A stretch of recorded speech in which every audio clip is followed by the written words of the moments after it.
Hello everyone, welcome to All in Inspired Corner. Today we will read the second chapter, The Tsunami from Honeydew. What is the meaning of tsunami? Tsunami is a Japanese word. It is not an English word. और जैसा कि आप देख रहे हैं tsunami T word से start हो रहा है, पर इसमें टी साइलेंट है। और सुनामी दो वर्ड्स के मेल से बना है, सू प्लस नामी। सू का मीनिंग होता है हार्बर और नामी का अर्थ होता है वेव, मतलब समुद्र से निकलने वाली waves. Let us start the first part of this chapter. Before you read, a tsunami is a very large and powerful wave caused by earthquakes under the sea. Tsunami एक बहुत ही लार्ज, मतलब बहुत ही बड़ी, पावरफुल, शक्तिशाली wave लहर होती है जो कि समुद्र के नीचे अर्थक्वेक मतलब भूकंप आने के कारण आती है। और ये इतनी पावरफुल होती है कि ये बड़े से बड़े पेड़ को भी अपरूटेड कर देती है, उसको भी उखाड़ देती है और घरों को भी अपने साथ बहा के ले जाती है। On 26 December 2004 a tsunami hit Thailand and parts of India such as the Andaman Nicobar Island and the Tamil Nadu coast. 26 दिसंबर 2004 को एक सुनामी थाईलैंड और भारत के कुछ भागों, अंडमान निकोबार द्वीप समूह और तमिलनाडु के जो कोस्ट एरिया था, जो समुद्र का किनारा था, उसके किनारे को उसने एक सुनामी ने हिट किया कि वहां पर एक सुनामी आई। Here are some stories of courage and survivals. अब यहाँ पर कुछ कहानियां हैं जो कि ये दिखाती हैं कि कैसे उस समय लोगों ने साहस दिखाया, कैसे सर्वाइवल की कहानियां है, कैसे वो खुद भी बचे और कैसे उन्होंने दूसरे लोगों की भी जान बचाई। Did animal sense that a tsunami was coming? क्या एनिमल्स को पता लग जाता है कि सुनामी आने वाली है या नहीं? ये भी हम इस लेसन में पढ़ेंगे। Some stories suggest that they did, और यहाँ पर कुछ कहानियां हैं जो हमें बताएंगी। Let us start the part 1. These stories are all from Andaman Nicobar archipelago. Archipelago क्या होता है? A group of many island and the surrounding sea. अब ये क्या होता है? आर्चिपेलेगो क्या होता है? एक ग्रुप होता है, एक झुंड होता है आइसलैंड्स का, द्वीप समूहों का, जो कि चारों तरफ समुद्र से ढके घिरे होते हैं। और ये उनका आर्चिपेलेगो मतलब छोटे छोटे द्वीप समूह का ग्रुप होता है। और इसमें हम किस अंडमान निकोबार की द्वीप समूह की कहानियां पढ़ेंगे। Ignis was a manager of cooperative society in Kachhaul. Ignatius Kachhaul के कोऑपरेटिव सोसाइटी में मैनेजर था। His wife woke him up at 6 a.m. because she felt an earthquake. उसकी पत्नी उसे 6 बजे सुबह उठा देती है। woke him up at 6 a.m. मतलब 6 बजे उठा देती है। because she felt an earthquake, क्योंकि उसको ऐसा महसूस होता है कि एक भूकंप आ रहा है। मतलब उसको ऐसा लगता है कि जैसे सब कुछ हिल रहा है, भूकंप आ रहा है, तो वो अपने हस्बैंड को उठा देती है। Igneous carefully took his television set of its table and put it down on the ground so that would not fall and break. जैसा कि आपको पता है कि जब भूकंप आता है तो सामान नीचे गिरता है, तो उसके हस्बैंड क्या करते हैं कि वो टेबल से टेलीविज़न को उठाते हैं और नीचे रख देते हैं, जिससे कि ना तो गिरे और ना ही टूटे, नुकसान हो। Then the family rushed out of the house. और कहा जाता है जब भूकंप आता है तो खुले मैदान में आ जाना चाहिए, तो इसीलिए उसकी फैमिली भी कहाँ जाती है? घर से बाहर, रस्ट आउट, बाहर निकल जाती है। व्हेन द ट्रीमोर्स स्टॉप्ड दे सा द सी राइजिंग। अब ट्रीमोर्स क्या होता है? जो ये शेक थी, जो अर्थ हिलना होता है, the slide shake earth tremors, the earth shaking during an earthquake. जब भूकंप के कारण धरती जो हिल रही थी, जब वो रुक जाती है हिलना, तो वो क्या देखते हैं? समुद्र ऊपर उठ रहा है। In the chaos and confusion. Two of his children caught hold of the hands of their mother's father and mother's brother and rushed in the opposite direction. अब कन्फ्यूजन, मतलब जब वो समुद्र को उठते देखते हैं उससे पहले अर्थक्वेक आया होता है तो सबको क्या हो जाता है, दिमाग में कन्फ्यूजन हो जाता है, परेशान हो जाते हैं कि क्या करें अब। एकदम ऐसा देख के परेशान नहीं जाते। तो उसके जो बच्चे थे उनमें से दो बच्चों ने अपने नाना और मामा का हाथ पकड़ लिया, mothers father and mothers brother, और अपोजिट दिशा में रस्ट भागना शुरू कर दिया। मतलब जिस जहाँ वो खड़े थे उससे अपोजिट दिशा में भागना। ही नेवर सा देम अगेन। अब मतलब उस टाइम तो उन्होंने अपोजिट दिशा में उनका भागना तो उसने देखा, पर उसके बाद वो उसे दिखाई ही नहीं थी। His wife was also swept away. उसकी पत्नी भी पानी में बह गई। Only the three other children who came with him were saved. जो दूसरे तीन बच्चे थे जो उसके साथ थे वो ही केवल बच सके। वो और उसके तीन बच्चे बच गए। दो बच्चे उसके अपने मामा और नाना के साथ बह गई और उसकी पत्नी भी उसमें बह गई। अब सेकंड स्टोरी क्या है। Sanjeev was a policeman serving in the Kachhaul island of the Nicobar group of island. अब जो संजीव क्या था, एक सिपाही था, पुलिस में काम करता था।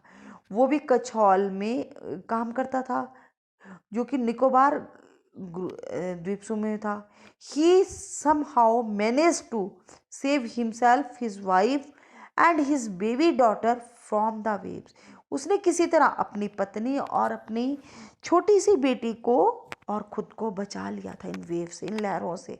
But then he heard cries for the help from the wife of John the guest house cook. पर उसने क्या सुनता है, जब वो अपनी पत्नी और बेटी और खुद को बचा के वेव से बाहर निकलता है तो वो क्या सुनता है, जो गेस्ट हाउस के कुक जॉन है उनकी वाइफ हेल्प, सहायता के लिए चिल्ला रही है। और वो क्या करता है, Sanjeev jumped into the water to rescue her.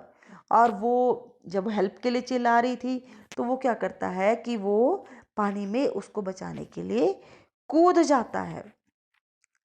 But they were both swept away. पर दोनों ही बहुत दूर पानी में बह जाते। 13 years old Meghna was swept away along with her parents and 77 other peoples। और 13 साल की मेघना अपने माता पिता और 77 दूसरे लोगों 77 दूसरे लोगों के साथ पानी में बह रही थी। She spent 2 days floating in the sea holding on to a wooden door। वो 2 दिन तक समुद्र में फ्लोटिंग इधर उधर तैरती रही। कैसे तैरती रही भाई, वो वुडन डोर, उसने एक लकड़ी का दरवाजा को पकड़ा होता है, इसके कारण वो इधर उधर तैरती रही। 11 times she saw relief helicopters overhead but they did not see her. जब ऐसे ही कोई आपदा आती है, ऐसा कोई डिजास्टर आता है तो जो हमारी गवर्नमेंट्स होती है वो रेस्क्यू के लिए हेलीकॉप्टर्स को भेजती है। तो हेलीकॉप्टर्स आसमान से ऊपर से देखते हैं, जहाँ रेस्क्यू को उन्हें दिखता है तो उनको वो बचाते हैं। 11 टाइम उसने उन हेलीकॉप्टर्स को, रिलीफ हेलीकॉप्टर्स को देखा, पर जो रिलीफ हेलीकॉप्टर्स थे वो उसे नहीं देख पाए। She was brought to the shore by a wave.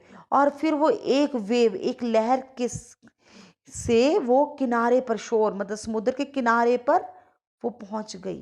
And was found walking on the sea shore in a days. और वो खुद को, अपने आप को कहाँ पा रही थी, सी शोर जो समुद्र का किनारा था वहाँ पर अपने आप को वॉक करते हुए पा रही थी।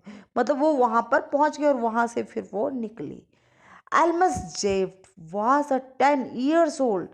एल्मसजेव 10 साल की बच्ची थी। She was a student of Carmel convent in Port Blair where her father had a petrol pump. वो पोर्ट ब्लेयर के कार्मल कॉन्वेंट स्कूल की स्टूडेंट थी और वहाँ पर उसके पिता का एक पेट्रोल पंप भी था। पोर्ट ब्लेयर में एक पेट्रोल पंप था। Her mother Rahila's home was in Nancowry island. उसकी माता का जो घर था नैनकोरी आइसलैंड में था। The family had gone there to celebrate Christmas मतलब माता का घर का मतलब है कि उसकी माँ का मायका उधर था और वो उनकी जो फैमिली थी वहाँ पर क्रिसमस सेलिब्रेट करने जाते हैं। When the tremors came early in the morning, the family was sleeping. अब देखो जब सुबह के समय जो अर्थक्वेक आया था उस समय उनकी फैमिली क्या कर रही थी, सो रही थी, क्योंकि रात को उन्होंने क्रिसमस सेलिब्रेट किया तो वो उस समय सुबह सो रही थी। Almas father saw the sea water recede.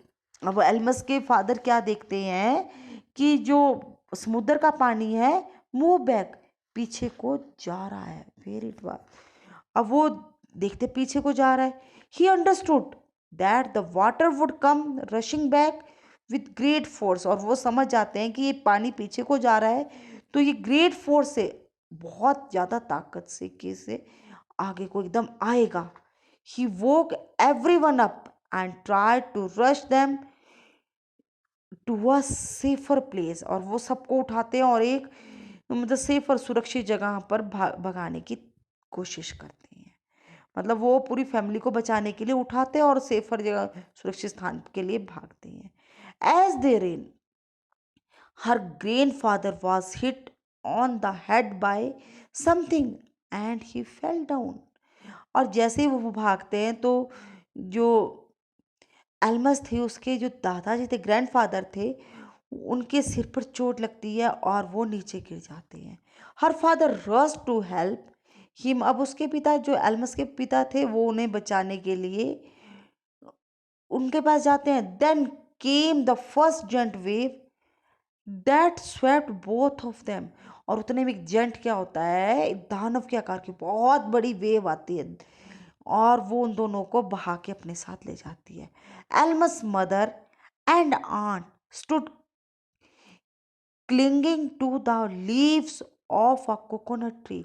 अब जो एल्मस की माँ और आंट्स थी, जो उसकी रिश्तेदार थे, आंटियां थी, वो क्या करते, कोकोनट जो ट्री है उसकी लीव्स को पकड़ के बचने के लिए खड़े हो जाते हैं। और उतने में क्या होता है, a wave uprooted the tree and they too were washed away, और उतने में एक वेव और आती है, वो उस पेड़ को जड़ से उखाड़ देती है, मतलब वो पेड़ बह जाता है और वो उसके साथ ही वॉस्ट अवे, उसके साथ ही वो सब बह जाते हैं। एल्मस सा लॉग ऑफ वुड फ्लोटिंग, अब एल्मस क्या देखती है, एक जो लोग लकड़ी का टुकड़ा है, लॉग क्या होती है, लकड़ी का टुकड़ा, वो तैर रहा है पानी में। She climbed on to it, वो उस पर चढ़ जाती है। देन शी फेंटेड, फेंटेड मतलब होता है बेहोश, उसके बाद वो क्या हो जाती है, बेहोश हो जाती है। व्हेन शी वोक अप, जब वो जागती है, she was in a hospital of Kamorta, और तब वो अपने आप को एक कमोरता के हॉस्पिटल में पाती है। From there she was brought to the Port Blair, उसके बाद उसको कहाँ ले जाया जाता है, पोर्ट ब्लेयर लेके जाया जाता है। The little girl does not want to talk about the incident with anyone, और वो किसी से भी इस इंसिडेंट, इस घटना, इंसिडेंट क्या होता है, घटना, इस घटना के बारे में बातचीत नहीं करना चाहती। वो किसी से भी मतलब इस बारे में कुछ भी बताना नहीं चाहती। शी इज स्टिल ट्रोमेटासाइज्ड, ट्रोमेटासाइज्ड होता है मतलब बहुत ज़्यादा शॉक, कोई भी धक्का लगना, दुख होना, उससे डिस्ट्रेस, बिल्कुल मतलब ग्रेट शॉक होना, बहुत ही ज़्यादा ट्रॉमा में आ जाती है, बहुत ही ज़्यादा वो डिप्रेस्ड हो जाती है। Thank you students.